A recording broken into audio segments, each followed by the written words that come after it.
నమస్కారం అండి. నమస్తే నమస్తే. కాచాపూర్లోని దామోదర్ గారి పొలంలో మనం ఉన్నాము. చెప్పండి సార్, ఎక్స్పీరియన్స్ మీరు భూభాస్రా వాడిర్రు, దాని ఎక్స్పీరియన్స్ గురించి చెప్పండి కొంచెం. ఇది బాగానే ఉంది, ఎందుకంటే ఒకసారి ఇది అంపు కాబట్టి ఒకసారి రెండుసార్లు ఇది చూసి మాట్లాడండి. జింకు లోపానికి కొట్టినాం. ఓకే.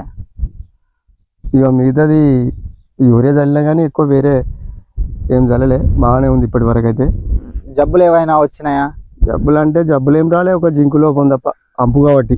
ఓకే, ఎక్కువ నీళ్ళు ఉంటాయి కాబట్టి, నీళ్ళు ఎక్కువ ఉంటాయి కాబట్టి, చెరువు దగ్గర అంపు కాబట్టి. సరే, వేరే రైతులు చుట్టుపక్కల రైతులకు ఏదన్నా చెప్పగలుగుతారా వాడుకోమని? చెప్తాం, మనకు చుట్టూన్న రైతులకు అందరికి ఇది బాగుంది అని చెప్తాం ఆల్రెడీ. ఎందుకంటే మంచిగా ఉన్నది కాబట్టి కదా. అదే అదే అది చూస్తారు, వాళ్ళు కూడా చూస్తారు కాబట్టి వాళ్ళకి కనిపిస్తుంది, రిజల్ట్ కనిపించి మన దగ్గరకు వస్తారు. Okay, thank you sir, thank you very much.